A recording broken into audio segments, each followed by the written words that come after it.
Well, hey there, business owners. How you doing? Little friends throwback for you. Welcome back. Thanks for being here and thanks for pushing play. I am happy to have you here today. We are going to talk about what it means to take care of yourself first when you're a CEO.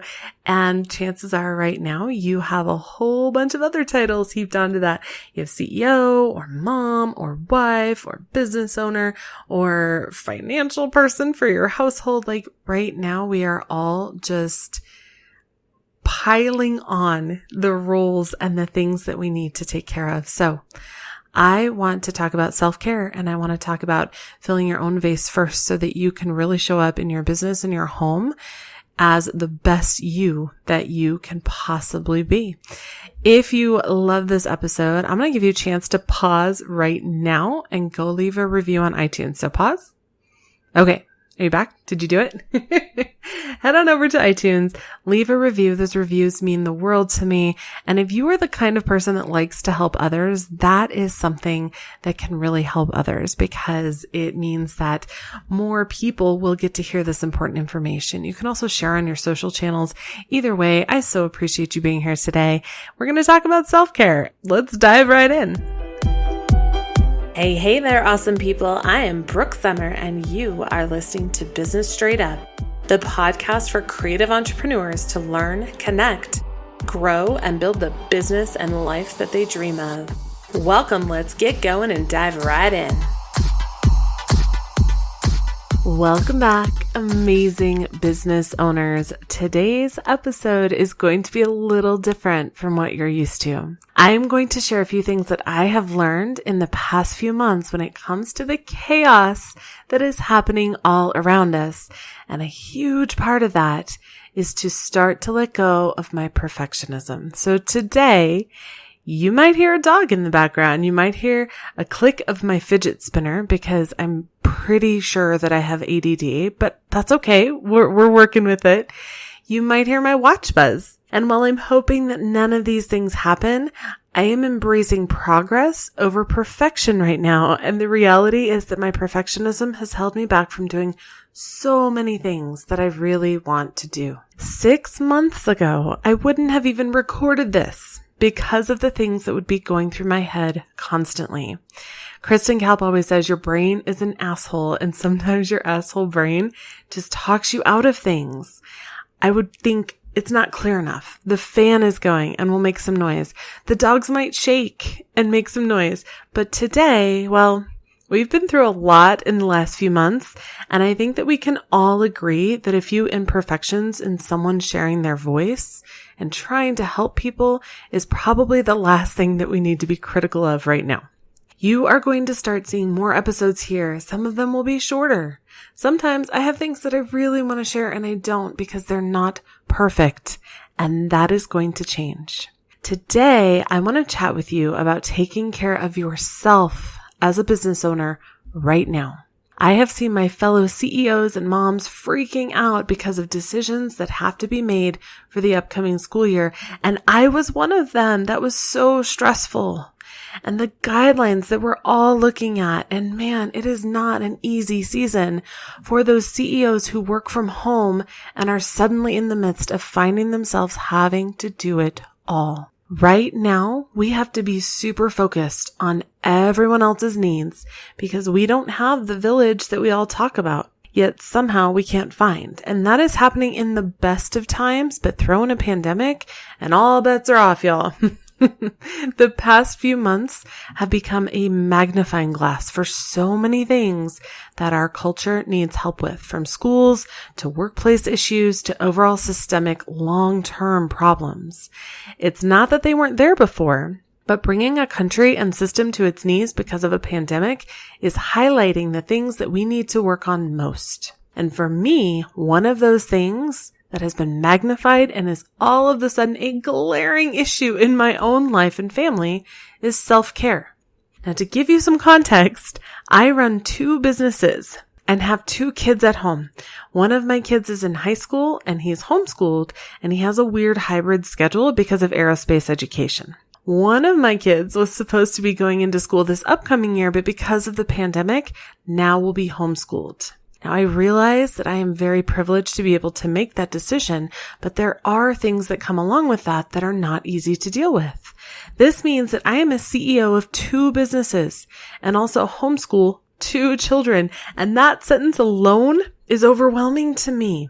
Not to mention the rest of the everyday tasks that are added on in taking care of our home, figuring out all of the craziness that's happening with the finances and COVID and mortgage and all that fun stuff, and checking on parents to make sure everyone else is okay through all of this as well.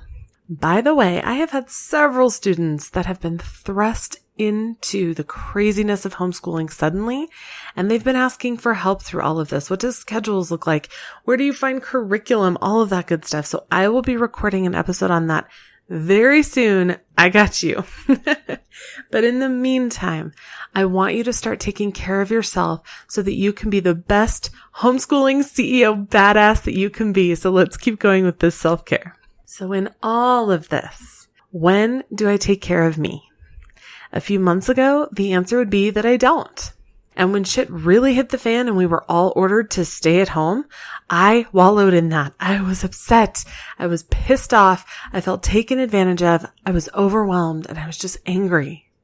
And after feeling the feels and honoring them and deciding to commit to what I could do to change the situation that I wasn't happy about, I heard a podcast episode with Rachel Hollis and Elizabeth Gilbert, and I don't know the exact quote. I will try to find it for the show notes. I apologize. But the gist of Elizabeth's message is, or was, if I don't know how to take care of myself, how can I ever teach someone else to do so?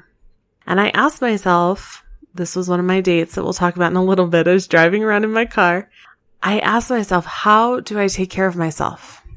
What do I need? What do I want? What is it that really feeds my soul and my body? Aside from food, we all know that. You need nutrition, but what is it that really makes me feel good? And I really, really, truly had no idea. And that was sad to me. And it was frustrating to me. I know how to take care of my kids. I'm a good mom. I know how to take care of my husband. But how the hell did I drop myself through the cracks? When did that happen? I went directly to the bullshit beliefs of, hey, self-care. Okay, let's take a bath, right? What is it with our idea of self-care and baths? Where does that even come from? Now, I do love me some baths, and I've actually even had video chats with my friends while we're all sitting in the bathtub, and you just position the camera angles so no one's seeing each other's stuff. Don't worry, I know some of you are going there, but I love baths, but that's not what self-care looks like for everyone. Self-care can mean saying no to someone, even if you feel like you can't. It can mean setting up a boundary when it comes to family or activities that drain you. It can mean being real with your kids and expecting them to honor that instead of buying into this kids will be kids. Our kids are usually smarter than we give them credit for. And when you are lovingly honest with them, you will be shocked at what you see in return. Self-care can mean date nights with yourself, because you don't need to have anyone else to treat yourself right. Special thanks to Natalie Kita for that kick in the pants. Self-care can mean turning on the music that you love loudly, even if it's in headphones, so that you can do something that you love, even if no one else loves it. Self-care can mean making a meal for yourself, and when the kids don't want to eat it because it has something they don't like, tell them they can make themselves a sandwich if they don't like it. Oh man, does any of this sound crazy selfish? Because guess what? It's not. I'm not saying do these things every single day. Never cook for your kids. Never spend time with your family. Only focus on yourself. Because obviously that isn't reasonable when you have small children at home. But you know what? They can make themselves a sandwich once or twice a week. They will be fine. They can entertain themselves for an hour while you have some coffee and podcast time on the porch because they've been fighting all morning and you need a break. They will be fine. If you have a partner in your life to help with your kids, they can handle some of this too. And I have found that personally, I'm done asking. I've been asking for years, met with disappointment and confusion, and it has caused so many fights. So you know what? I'm done asking. Now again, this doesn't mean that I'm nasty to my husband or rude about it, but I will simply tell my husband, I have yoga tomorrow night, so I won't be around for dinner. Are there any conflicts I need to know about? Is that cool? Done. If there's something I forgot or something he has to take care of, then we talk about a plan to make it work, or we reschedule things around each other's schedule with respect for each other. But if not, I have yoga and some time to myself, and he's in charge of home during that time. This is not babysitting. He is their parent. He is parenting. He will usually ask me if I had a plan for dinner, and if I did, I'll share it. If not, he can figure it out. He's an adult. And letting go of that concern has been so freeing. So if you're listening to this and thinking, wow, that sounds really bitchy, Brooke, I want to encourage you to ask yourself, why? What about this sounds so terrible to you? Why does it bother you? Usually our own judgments towards other people say so much more about us than it does about them. And guess what? A year ago, I would have been with you. What, you mean you just leave at night to go to a yoga class without making a meal first? Oh my gosh. You just tell your kids you need some time alone and they listen? You don't make a meal every night for them? You go on a date alone? What would you even do alone? That was me a year ago. So if you're there, I feel you. I've been there. I've done that. And I can tell you it is incredibly draining under normal circumstances, let alone during this unbelievably emotionally draining time that we are going through right now. My goal in this episode is to encourage you to take care of yourself in this season, no matter what that looks like for you, so that you can better serve your clients, your students, your family, your kids, your husband, anyone else that needs you will be better served if you take care of yourself first. So let's talk about some actionable steps to do so, shall we? Step 1, ask yourself some hard questions and actually write out the answers. Like, physically write it out. Get your colorful pens out, glitter pens, whatever the hell you need to make this more enjoyable. Personally, my hands are actually affected by my arthritis, so writing is not easy for me. So if I'm going to write something out, it better be pretty, damn it. It's time for journaling. And one thing that I have learned is that instead of just complaining and feeling frustrated, I will try to reframe my perspective by asking myself, I know what it is that I don't want, so what is it that I do want? When I'm frustrated that I'm the default parent or that I feel that someone is taking advantage of me, I will reframe that to say, I want this. And I write it out. What really fills your cup? What makes you feel completely energized and joyful? What have you done in the past that brought you home feeling amazing, fired up, and excited? Or maybe whatever makes you feel amazing, fired up, and excited is being at home. Whatever you need is what's important here. And that's what we want to identify. What do you really need? What are little things that you may not really need? They might seem silly, but they make you happy anyway.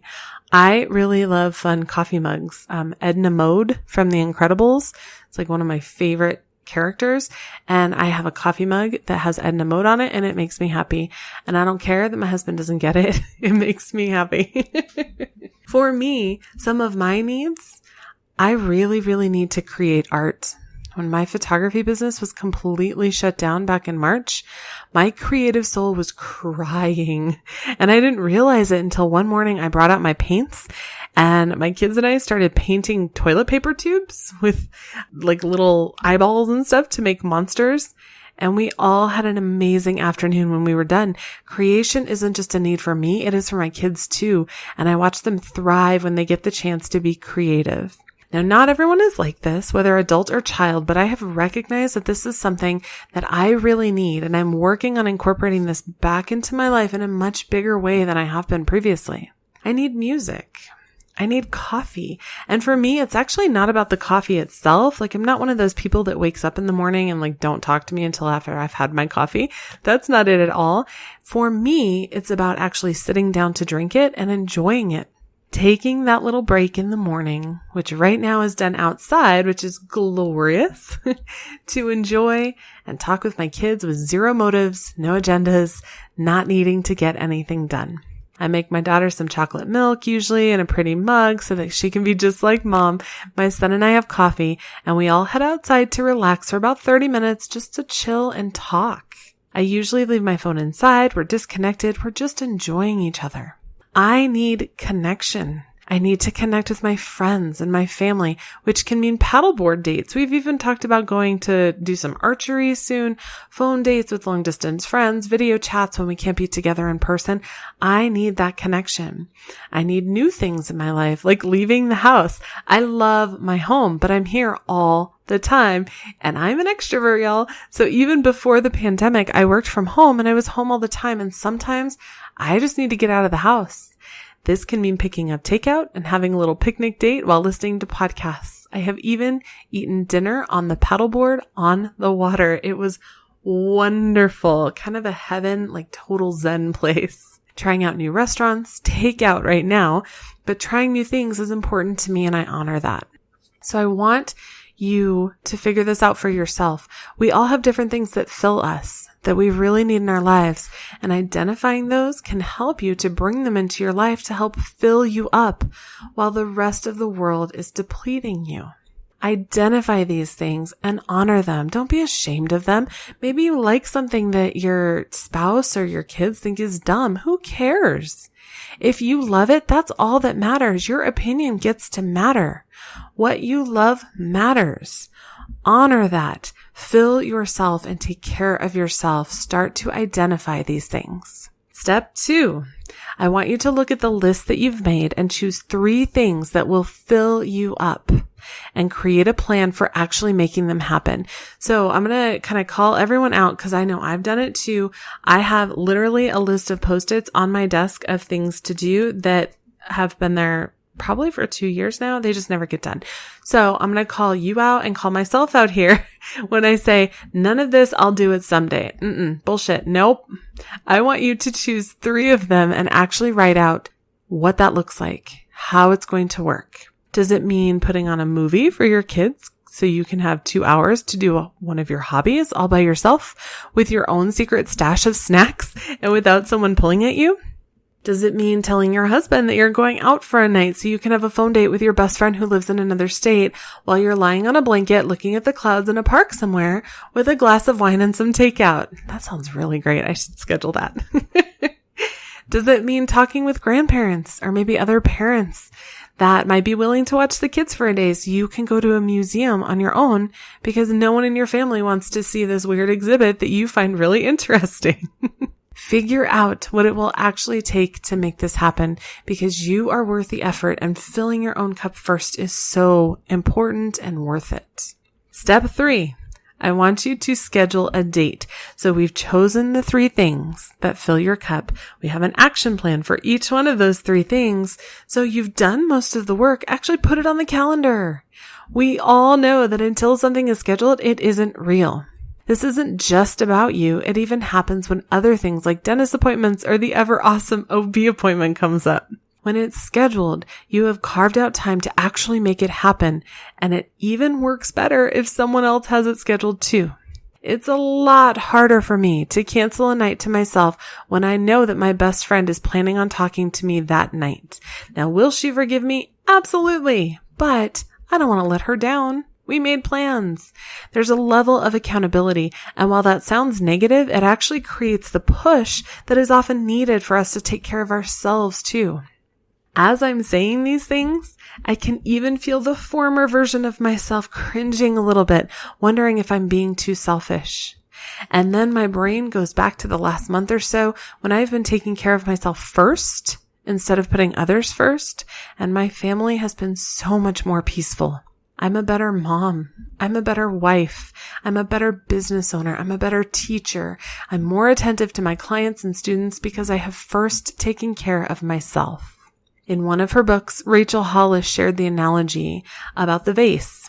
If you're a vase and you're not filling yourself up with water, you can only fill the cups and others around you by tipping yourself constantly back and forth. Eventually, when you tip, you're going to break. But if you fill yourself up constantly so that you're overflowing, that overflow will naturally fill the cups around you. You are better equipped to not only handle everyday life as it comes at you, but to handle the chaos storm that we're in right now with the pandemic. You are better equipped and in a better mental space to take care of and serve others when you have first taken care of yourself. So, time to check in. I want to know what you are planning on doing for yourself in this season. I would love for you to commit to one thing that you have scheduled in the next month before the end of August 2020. Oh yeah, we're putting a date on it and share with me what that is. You can take a screenshot of this episode and share it on Instagram. Make sure to tag me at Business Straight Up, all one word. Yes, there's 3 S's in the middle, at Business Straight Up, or you can come into the Facebook group and share. Sharing is caring, and I will do my best to actually ask you at the end of August if you made it happen, if you share. Like, I'm literally going to make a list of people so that I can follow up. I will do my best. And y'all, one thing is tiny. Okay. I'm asking you for one. This is super tiny. If I really wanted to push you, I would ask you for 3, but I know that the skill is still new to me right now. And so it might be new for some of you too. Let's start small. We're going to start with 1. Let me know what one thing you are committing to doing to take care of yourself in the next month or so, either on Instagram or in the Facebook group, which you can access at businessstraightup.com/community, and then actually do it. You are amazing. You are worth spending time on. You are worth loving on in whatever way you feel loved the most. You are worth the effort. You are deserving of anything you want in your life simply because you're you. So make the time and start paying attention to that gorgeous human that you see in the mirror every day in the same way that you would love on a friend or family member, because you are just as important as they are. If you loved this episode, don't forget to head on over to iTunes and leave a review. It only takes a few minutes, but it means the world to me and my team. And we have a special gift for you when you do. So type out the review, take a screenshot, send it over to hello@businessstraightup.com. Don't forget to submit the review so that we can send you a special gift. We appreciate these reviews so much. And I want to thank you in advance for sharing your thoughts. Thank you so much for sharing some time with me today and pressing play. I know you're busy. I know it's crazy. I know life is crazy, but you prioritize your business and yourself, and I promise you, you will see yourself grow exponentially. If there's anything I can answer when it comes to business, your website, email, marketing, all the things, I am happy to help. You can ask on Instagram at Business Straight Up, all one word, or in the community. Until next time, have an amazing day and take care of yourself. Thank you so much for listening to Business Straight Up. I'm so glad that you could join us today. Check out the show notes for this and all of the episodes at businessstraightuppodcast.com. And I can't wait to talk with you again. Have a great day.